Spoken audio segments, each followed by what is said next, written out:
하나님의 사랑 앞에 서면 정말 하나님의 사랑이 감당이 안 된다는 생각이 너무 많이 듭니다. 우리가 무엇이가 이렇게까지 사랑을 하실까? 우리의 어떠함 때문이 아니고 그냥 하나님의 하나님됨 때문에 끝까지 사랑하고 추격해 오시는 하나님께 너무 감사드립니다.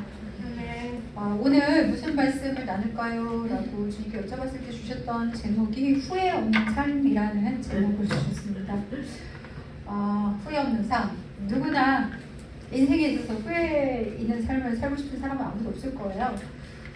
제가 이제 금요일, 토요일 매주 일주일에 한 번씩 또 저희 아버지 사정을 여러분도 잘 알고 계시는데 이번 주에는 금요일, 토요일 가서 아버지를 뵙고 어떻게 보면 이별 연습을 하고 있습니다.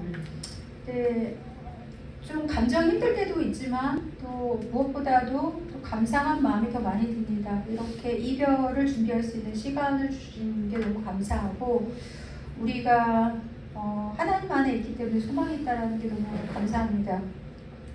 기도하기는 지금 아파서 누워 계시지만 돌아가실 때 돌아가시더라도 좀 편안하게 계시다가 고통 없이 가셨으면 좋겠다라는 그런 생각을 합니다.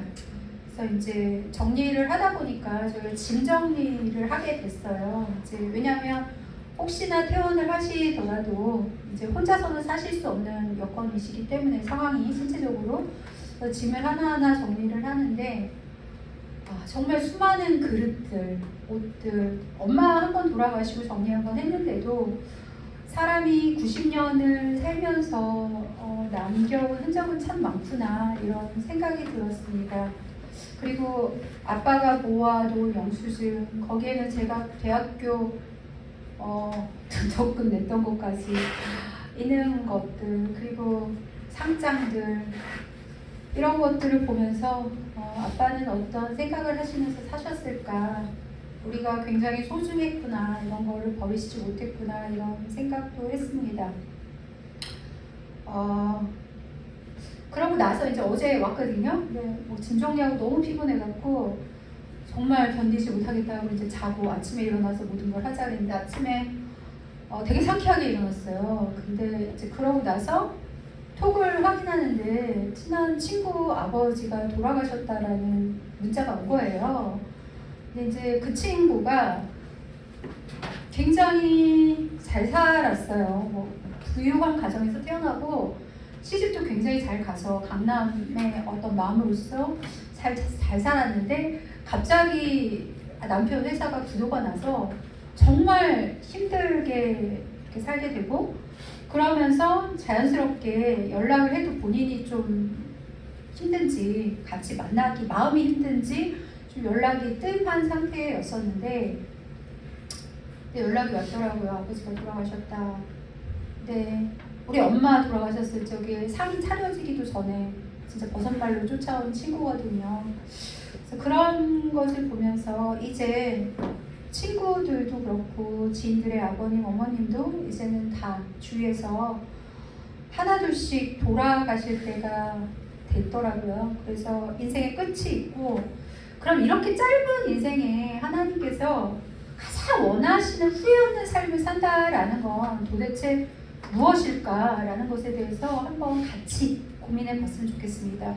그래서 성경 말씀을 나누기 전에 그냥 하나님께서 모든 인간을 하나님의 형상으로 창조하셨는데 그럼 우리가 보편적으로 삶이 끝날 적에 무엇에 대해서 우리는 후회를 하고 있을까라는 것이 궁금해졌어요. 그래서 제가 리서치를 해봤는데요.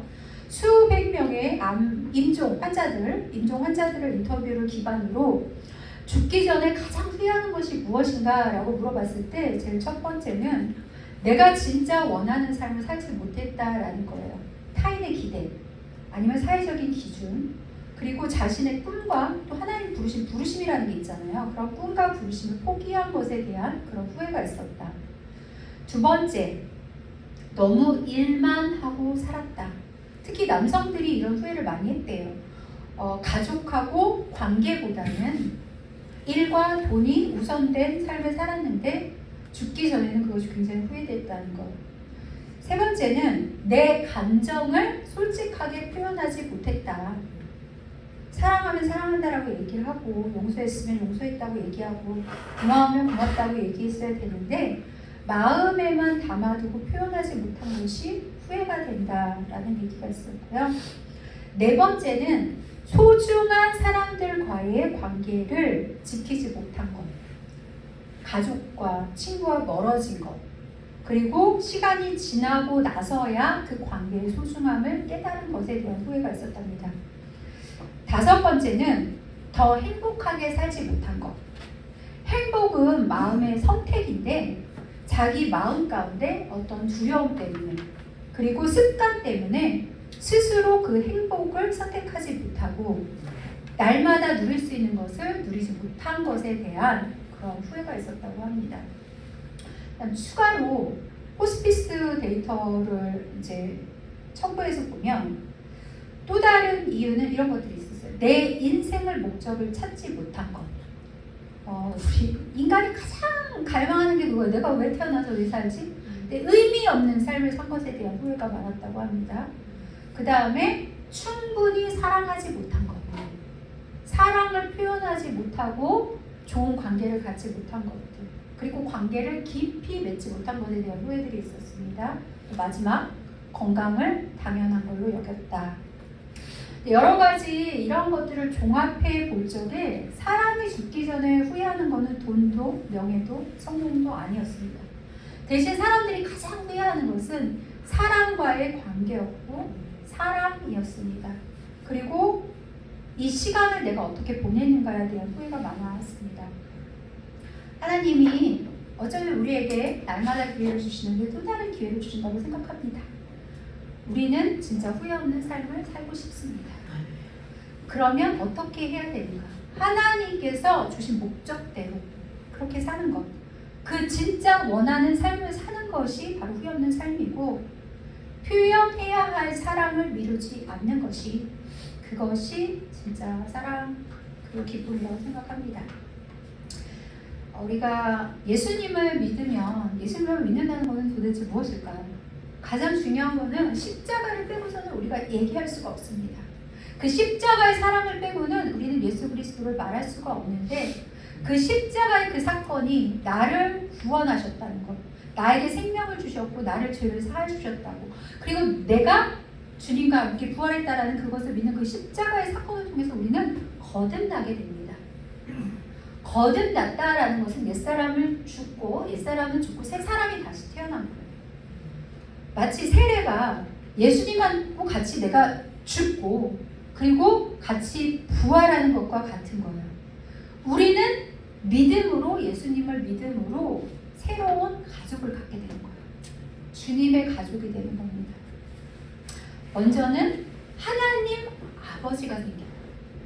육신의 아버지도 있지만 나를 창조하신 사랑에 미친 정말 이렇게까지 사랑해 줄 수 있을까 하는 그 아버지가 나의 아버지가 되십니다.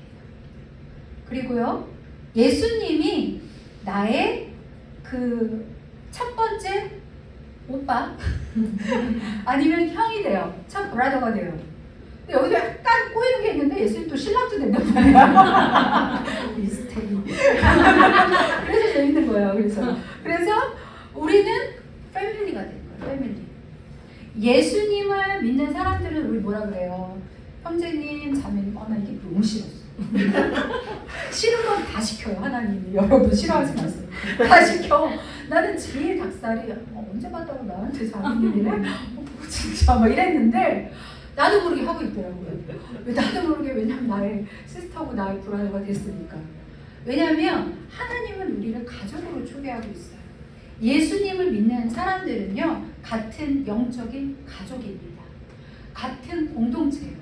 그래서 여러분 어디 밖에 나가서 해외에서든 얘기하다 누구 만나는데 예수님 믿는다고 하면 얼마나 반가운지 몰라요. 서로 금방 브라더 시스터 해요. 하나님은 우리에게 정말 많은 가족을 줬고요. 특별히 공동체라는 가족을 줬어요. 우리는 영적인 가족입니다. 세운교회가 우리가 2021년 8월 15일 날 처음 시작이 됐는데 하나님이 이때 주셨던 말씀이 뭐냐면 에베소서 4장 16절. 그에게 온 몸이 각 마디를 통하여 도움을 받음으로 연결이 되고 결합이 되어 각 지체의 분량대로 역사하여 그 몸을 자라게 하며 사랑 안에서 스스로 세워가느니라. 어렵죠? 조금 설명해 드릴게요. 온 몸이라는 것은 우리 교회 전체를 나타냅니다. 각 사람, 각 마디마다 각 마디가 상징하는 것은 각 사람 한 사람이에요. 근데 연결되고 결합이 된대요.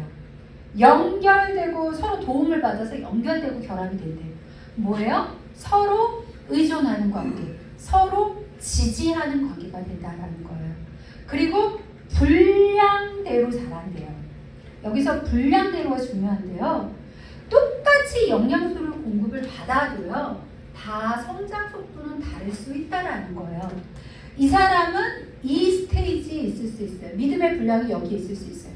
어떤 사람은 믿음의 분량이 여기가 있을 수 있어요. 하지만 우리가 뭐라 할 수는 없는 거예요. 왜냐하면 하나님께서는 각 사람마다 그 스테이지를 존중해 주시기 때문에 그래요. 그래서 그렇게 우리가 서로 연결돼서 자라나게 한다라는 것은 공동체 안에서 우리가 성장하게 된다라는 거예요. 여러분은 느끼실지 모르겠지만 저는 참 많이 느낍니다. 여러분이 정말 많이 성장했다라는 것을. 정말 저도 마찬가지겠죠. 정말 우리가 많이 가족이 되었구나. 서로 연결되었고 서로 세워주었고 서로 가족이 되었고 서로 성장했구나. 때론 함께하면서 기뻤고 때론 함께하면서 힘들었어요. 때로는 견디기 힘든 사람들이 있었을 수 있어요, 여러분. 저는 알고 있지요. 각자 와서 저에게 힘들다고들 많이 얘기하거든요. 누구 때문에 힘들어요, 누구 때문에 힘들어 많죠. 근데 이제는 더 이상 그런 소리가 들리지 않아요, 여러분. 그래서 얼마나 감사한지 모르겠어요. 그래서 우리가 이렇게 가족이 되었습니다. 하나님께서 공동체를 세우시고, 근데 하나님 얼마나 공동체를 좋아하냐면 본인도 공동체. 성부성자 성령, 그죠? 하나님은 관계 중심적이에요. 굉장히 관계 중심적입니다.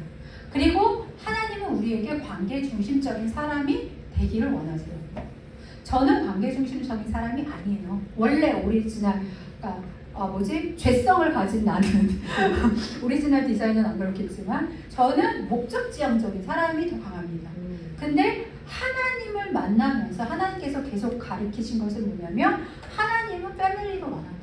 하나님은 관계 중심적인 것을 원한다라고 말씀해요. 그러면서 하나님은 먼저 뭘 시작하냐면 사람들하고 관계를 맺기 전에 나랑 관계 맺으려고 미친 듯이 추적해 옵니다. 하나님 여기까지는 더 이상 터치하지 마세요. 주님 더 깊은 거는 좀 불편한데 계속 옵니다. 계속 오시고 정말 나의 뼛속까지 찾아오셔서 온전히 하나가 되시기를 원하시는 그 출격해 오는 그 사랑에 항복할 수밖에 없습니다. 어떻게 이렇게까지 사랑하지? 이런 데도 사랑한다고요? 이런 데도 사랑한다고요? 내가 한 게 뭐가 있다고 이렇게 사랑하세요? 사람의 머리로는 이해 안 되는데 하나님을 사랑하세요. 주님 앞에 서면 사랑한다는 말만 하세요. 안아주시고 위로하시고 격려하시고 너밖에 없다 그러시고 바람을 피시는 것 같아요. 너네들한테도 얘기하지. 각자의 하나님이요. 각자의 하나님. 나는 나의 하나님이 나를 가장 사랑하십니다. 이렇게 사랑을 하시면서 하나님이 우리에게 요구하시는 게 뭐냐면 서로 사랑하라고 그러시는 거예요. 근데 가끔 우리가 이런 사람 봐요. 어떤 사람이냐면 저 하나님하고 잘 지내는데요. 전 하나님하고 관계가 굉장히 좋아요. 하나님하고만 잘 지내면 되는 거 아니에요? 왜 내가 나머지까지 신경 써야 돼요? 사람은 힘드니까 좀 혼자 믿을게요. 노터치 하세요. 이런 분들도 저는 많이 만났어요. 근데 왜 이게 문제냐면 하나님의 설계하신 설계도랑 맞지 않아서 그래요.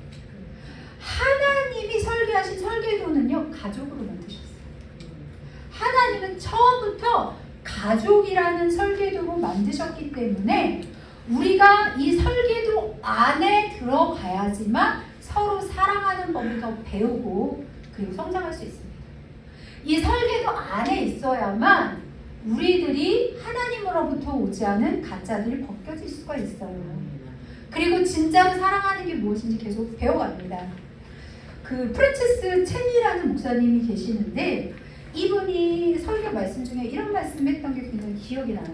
어떤 말씀을 하셨냐면 본인의 교회에 어느 날 하나님을 영적으로 깊게 만나신 어떤 족복 브라더가 오셨어요. 갱스터 오셔가지고 너무 열심히 다니시길 시작했는데 어느 날부터 안 나오시는 거예요. 그래서 계속 기다리다가 연락을 했대요. 근데 형제님 왜 안 오세요? 라고 했더니 자기 너무 실망했다고. 왜 그러십니까? 라고 했더니 우리의 패밀리, 족복 패밀리도 교회 패밀리보다는 낫다. 마음이 아팠어요. 적어도 우리 갱스터 패밀리들은 서로 의리가 있다. 서로 사랑한다. 서로 신의를 지킨다. 근데 교회를 다녀보니 그것만도 못하다. 그래서 나는 더 이상 나갈 이유를 못 찾았다고 해요. 그래서 목사님 너무 마음이 아팠다라고 하는데 사실은 이게 우리가 한 번쯤은 생각해 볼 문제라고 생각합니다.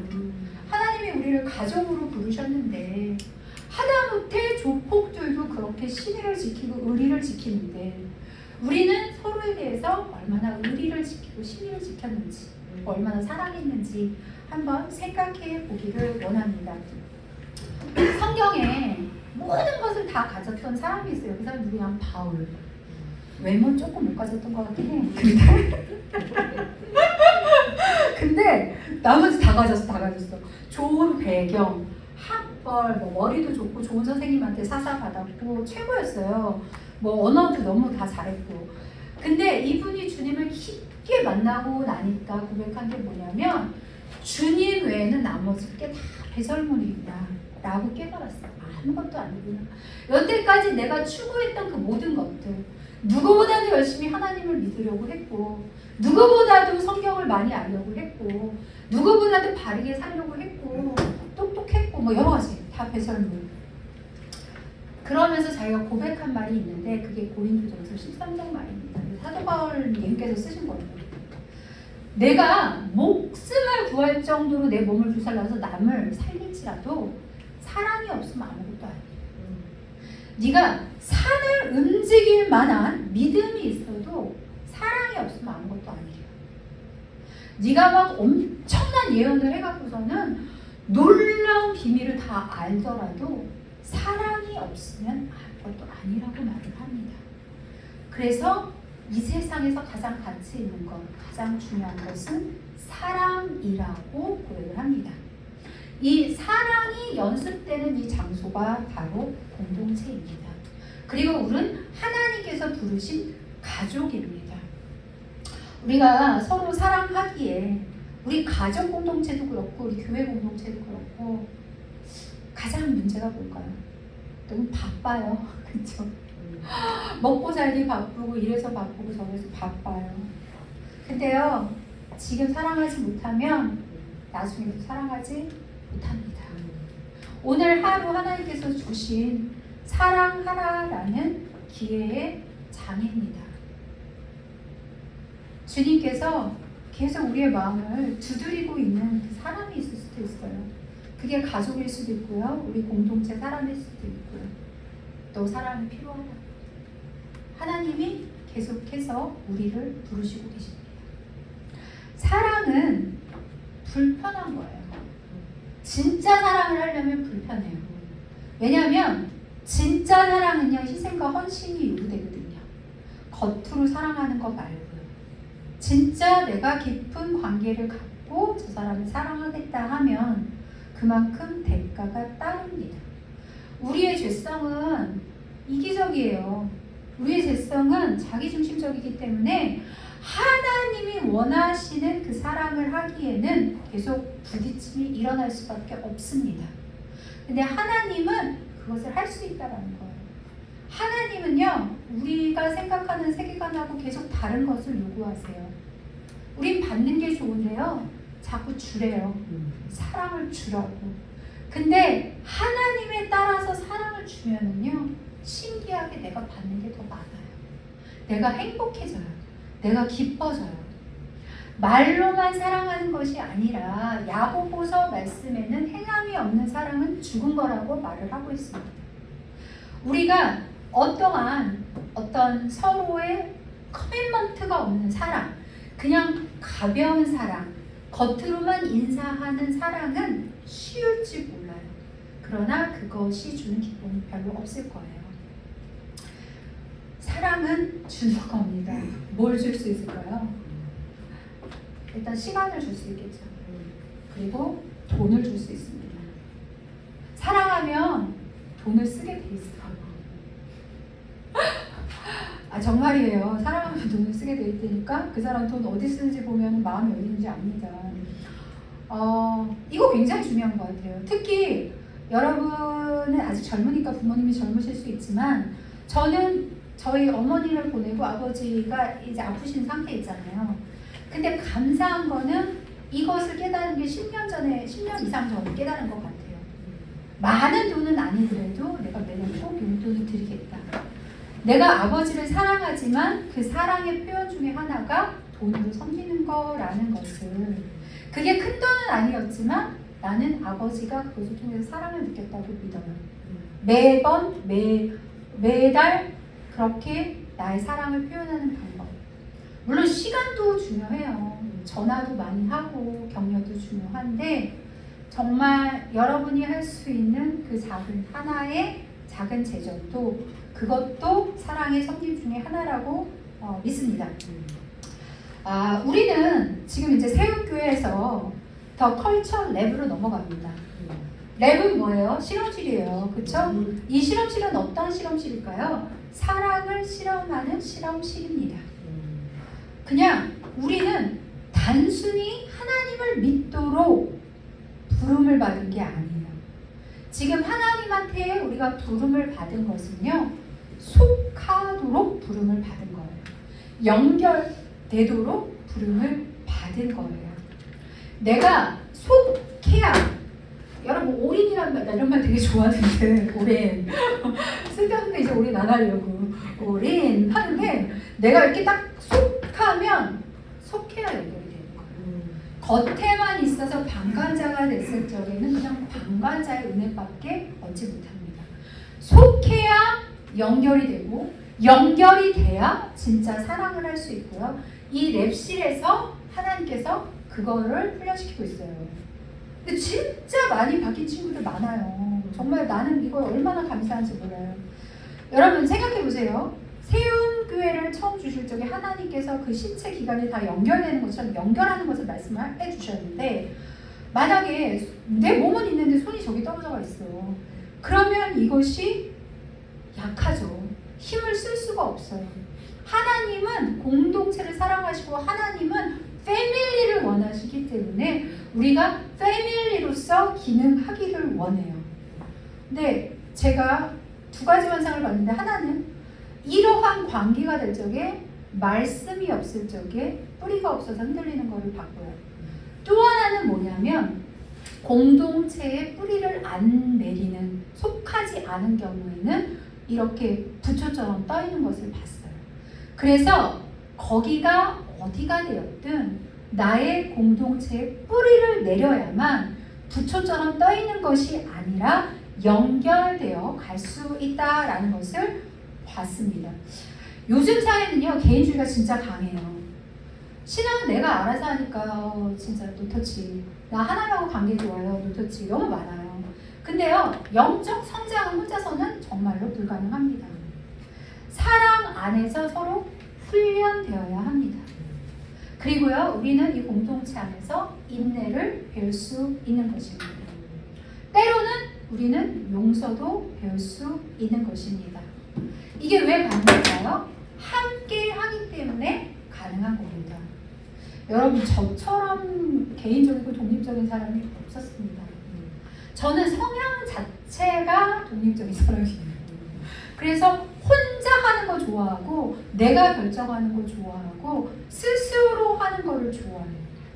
근데 하나님을 알면 알수록 내가 하나님의 뜻하고 굉장히 벗어난 성향을 가졌다는 것을 발견하고 하나님께 맞춰가려고 애를 쓰고 있습니다. 하나님은 불편하더라도 함께 가는 것을 좋아하세요. 하나님은 연결되는 것을 좋아하세요. 함께 웃는 것을 좋아하고요. 함께 슬퍼하는 것을 좋아하십니다. 저도 계속 배워가고 있습니다. 그러나 지금 최근에 제 주위에 있는 사람들이 계속해서 천국으로 가시는 모습과 또 그것을 앞둔 사람을 보면서 그런 생각을 합니다. 후회하지 않는 삶을 살아야겠다. 정말 언제 갈지 모르는 우리 삶 가운데 주님과 함께 해야겠다라는 생각을 많이 합니다. 하나님은 혼자가 아니라 이 거룩한 공동체 가운데 사랑을 누리며 사랑을 받기를 원하시고 우리를 초대하셨습니다.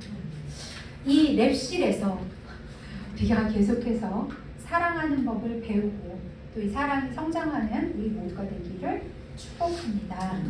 우리 말씀 같이 읽으면서 우리 설교 말씀을 마무리하기를 원하는데요.